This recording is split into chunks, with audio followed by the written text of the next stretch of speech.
வணக்கம் இனிய நண்பர்களே, நான் உங்கள் அன்பன் முத்துக்குமரன் பேசுகிறேன். இன்றைக்கி நம்ம கலர் பண்ண சேனலில் என்ன டாபிக்னு பார்க்குறதுக்கு முன்னாடி நான் உங்கள்கிட்ட எப்போதும் உரிமையோடு அன்போடு கேட்குற அந்த 4 விஷயம். நம்ம சேனலை இது வரைக்கும் சப்ஸ்கிரைப் பண்ணாங்க, நம்ம சப்ஸ்கிரைப் பண்ணுங்கள், லைக் பண்ணுங்கள், ஷேர் பண்ணுங்கள், கமெண்ட் பண்ணுங்கள். வாங்க நண்பர்களை வீடியோ பார்க்க போகலாம்.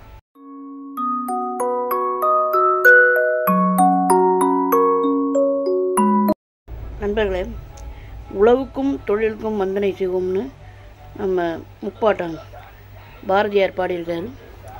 நம்மளுடைய சமுதாயமே உழவு தொழில் அடிப்படையாக கொண்டு தான் உருவாயிருக்குங்கிறது நமக்கு எல்லாருக்குமே தெரியும். அப்பேற்பட்ட உழவு தொழில் சார்ந்த பயிர் தொழில் சார்ந்த சில பழமொழிகள், பயிர் தொழிலும் அது சார்ந்த பழமொழிகளும்ங்கிறது தான் இன்றைக்கி டாப்பிக்கு.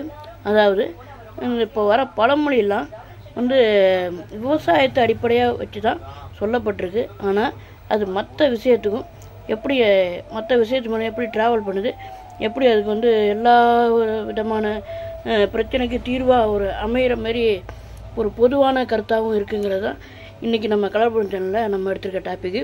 வாங்க ஒன்று ஒன்றா பார்க்கலாம். இன்றைக்கி நம்ம பார்க்குற முதல் பழமொழி அகல உழுவதினும் ஆழ உழு. அதாவது உழவு தொழிலுக்கு முதல்ல செய்கிற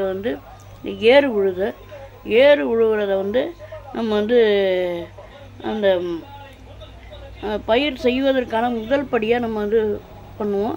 அதாவது இது எவ்வளவுக்கு எவ்வளோ அது ஆழமாக போகுதோ அந்த நாற்று வேர் பிடிச்சி வளர்கிறதுக்கான அந்த மண் கிளறி விட்டு அது வளர்கிறதுக்கான வாய்ப்பு அதிகமாக இருக்கும். அதனால் அகல உழுவதிலும் ஆழ உழுன்னு சொல்லியிருக்காங்க. இது விவசாயத்தை சார்ந்தது. ஆனால் மற்ற விஷயத்துக்கு எப்படி வருதுன்னு பார்த்திங்கன்னா, ஒரு விஷயத்தை நம்ம மேம்போக்காக செய்கிறத விட அது நல்லா ஆழ்ந்து நம்ம செஞ்சோம்னாக்கா அது இன்னும் சிறப்பாக இருக்குங்கிறது தான் நம்ம இந்த பழமொழியோட இன்னொரு அர்த்தமாக பார்க்க முடியும். உதாரணத்துக்கு ஒரு புத்தகம் படிக்கிறோம்னாக்கா நம்ம பாட்டுக்கு படப்படன்னு எல்லா பக்கமும் ஒரு கடம் அடிக்கிறதுன்னு சொல்லுவாங்க. கடப்படன்னு படிச்சுக்கிட்டே போகிறத விட பரீட்சைக்கு ரெடி பண்ணுற பசங்களாக இருந்தாலும் சரி, நம்ம வெளியில் வேறு ஏதாவது விஷயம் தெரியணுன்னாக்கா சும்மா மேம்போக்கா அப்படி பேப்பரை பார்க்குறத விட சரி, அப்படி பார்த்தோம்னா எந்த விஷயமும் நம்ம மனசில் பதிய போகிறதில்ல. ஆனால் அதை உள்ளே உட்காந்து அது என்ன சொல்லியிருக்காங்க, என்ன இதில் வர பிரச்சனை, என்ன இதில் என்ன தீர்வு இருக்குது அப்படின்னு நம்ம பார்த்தோம்னா தான் நமக்கு அதை படித்ததுக்கான ஒரு அர்த்தமாக இருக்கும். அதுலேருந்து நமக்கு சில பயன்கள் கிடைக்குங்கிறது தான் இந்த பழமொழியோட ஒரு ஒத்துப்போகிற ஒரு விஷயமா இருக்குது. அடுத்தது பார்க்கலாம். பருவத்தை பயிர் செய். இது விவசாயம் சார்ந்த ஒரு தான். அதாவது அப்போ இப்போ முப்போகம்னு சொல்கிறாங்க, சம்பா, தாளடி, குருவைலாம் சொல்கிறாங்க. இது அந்த காலத்தில் எப்படின்னா ஒரு குறிப்பிட்ட காலத்தில் அவங்க பயிர் செஞ்சால் தான் அறுவடை இன்னொரு குறிப்பிட்ட காலத்தில் எடுக்க முடியுங்கிறது. அப்போ அது ஒரு லாங் ப்ராசஸ். விவசாயங்கிறது பழைய விவசாயங்கிறது ஒரு லாங் ப்ராசஸாக இருந்துச்சு. அதில் முக்கியமாக சொல்கிறது ஆடிப்பட்டம் தேடி விதைன்னுலாம் சொல்லுவாங்க. அந்த ஆடிப்பட்டங்கிறது அந்த விதைக்கிறதுக்கான ஒரு டைமாக இருந்திருக்கு. அதனால தான் அந்த பருவத்தை பயிர் செய்யணும். அந்த பருவம் தவற விட்டுட்டோம்னாக்கா நம்ம மற்ற விஷயங்கள்லாம் அதில் ஒரு செயினாக வராது. இதில் தொடர்ச்சியான ஒரு நடவடிக்கைகளை செய்ய முடியாதுங்கிறதுக்காக அந்த எந்த நேரங்கிறத பார்த்து நம்ம அது செய்யணுங்கிறது நம்ம உழவு தொழிலுக்காக சொல்கிறது. ஆனால் இதே நம்ம நம்முடைய வாழ்க்கையில் மற்ற விஷயத்துக்கு பார்க்கணுன்னாக்கா எந்தெந்த விஷயத்தை எப்பப்போ செய்யணுமோ அதை செஞ்சிடணுங்கிறது இதோட இன்னொரு இதாக பார்க்க முடியுது. உதாரணத்துக்கு படிப்பு நம்ம சின்ன வயசுலேயே நம்ம என்னென்ன படிக்கணுங்கிறத கரெக்டாக படித்து வச்சிட்டோம்னாக்கா நம்முடைய வாழ்க்கை சிறப்பாக இருக்கும் அப்படிங்கிறது. அதே மாதிரி நம்ம எந்தெந்த வயசில் என்னென்ன செய்யணுமோ அதெல்லாம் செஞ்சிட்டோம்னா அந்தந்த கடமைகளை கரெக்டாக முடிச்சுட்டே வந்தோம்னா தான் நமக்கு பின்னாடி ஒரு பெரிய வாழ்க்கை பாரமாக இருக்காதுங்கிறதுக்கு சொல்லப்பட்டது தான். அது பருவத்தை பயிர் செய்யுங்கிறது. அடுத்தது பார்க்கலாம். அப்புறம் விதைச்சாச்சு, பருவத்தை பயிர் செஞ்சாச்சு. அடுத்தது என்ன, அந்த விதை எப்படி வளருதுங்கிறத நம்ம கண்காணிக்கணும். அது எப்படின்னா அதுக்கு உள்ள பழமொழி விளையும் பயிர் முளையிலேயே தெரியும் அப்படிங்கிறது.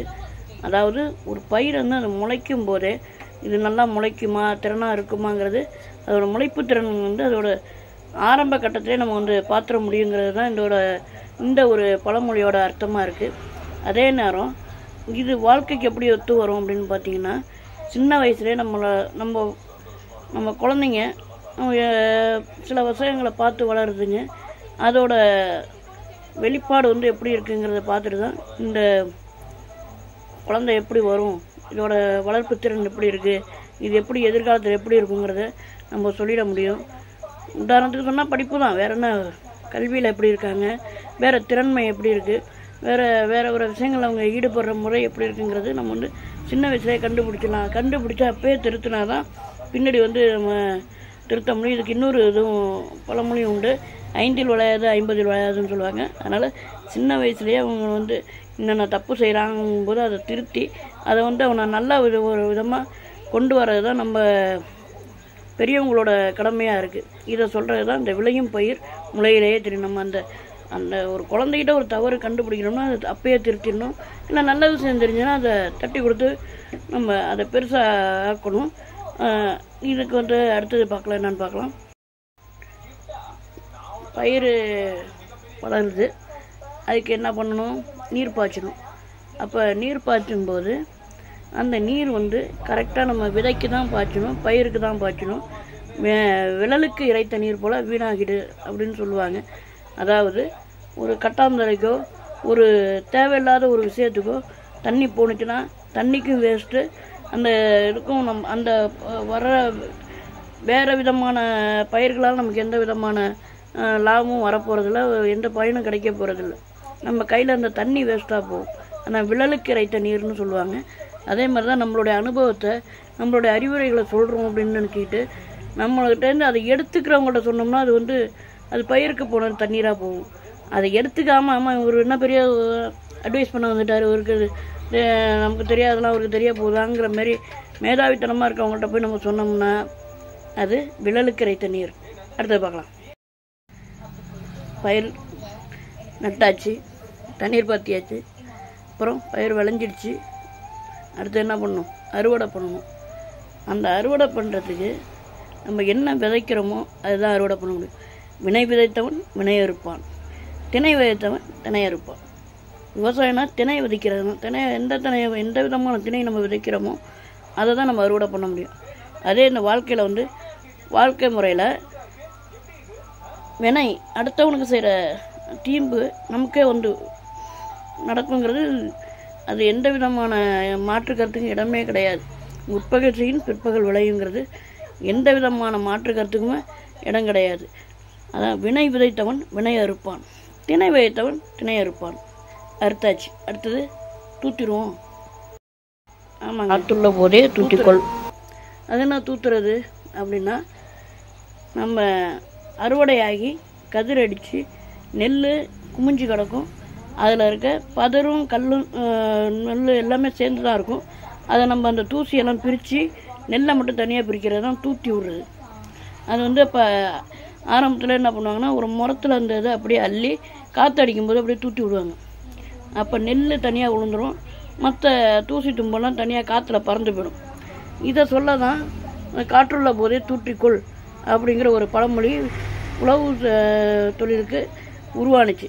இதை நம்ம வாழ்க்கை முறையில் என்ன பண்ணணும்னா, நமக்குன்னு ஒரு சான்ஸ் கிடைக்கும் போதே அதை நம்ம பயன்படுத்திக்கணும்.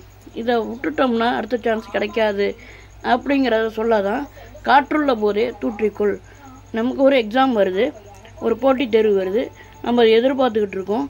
அது வரும்போது நம்ம எல்லாத்தையும் ரெடியாக இருந்தோம்னாக்கா அதில் நம்ம வெற்றி பெற்று நம்மளோட இலக்கை நம்ம அடைய முடியும். அது வரது அதை விட்டு மறுபடியும் இன்னொன்று வருதான்னு பார்ப்போன்னு வெயிட் பண்ணோம்னா நம்ம தோல்வியை தான் தழுவோங்கிறது தான் இந்த காற்றுள்ள போதே தூற்றிக்கொள். அதேமாரி நமக்கு இன்னொருத்தர் யாரோ ஒரு உதவி செய்ய வரார், நம்ம உனக்கு ஹெல்ப் பண்ணுற தம்பி அப்படின்னு வரார். அவர் நல்ல மனிதன் அப்படின்னு நமக்கு நல்லாவே தெரியுது. அவர்கிட்ட ஹெல்ப் வாங்கினோம்னா நமக்கு எந்த விதமான கஷ்டமும் வராதுன்னு தெரியும் போது நம்ம அவரை பயன்படுத்திக்கிறதுல தப்பு இல்லை. அதான் காற்றுள்ள போதே தூற்றிக்கொள்ங்கிற பழமொழி. அவ்வளோதான் நண்பர்களே. இந்த வீடியோ உங்களுக்கு பிடிச்சிருந்ததுன்னா நான் எப்போதும் உங்கள்கிட்ட அன்போடு கேட்டுக்கிறேன், அந்த 4 விஷயத்தை பண்ணுங்கள். இது வரைக்கும் சப்ஸ்கிரைப் பண்ணுங்கள், லைக் பண்ணுங்கள், ஷேர் பண்ணுங்கள், கமெண்ட் பண்ணுங்கள். வணக்கம் நண்பர்களே, வாழ்க வளமுடன்.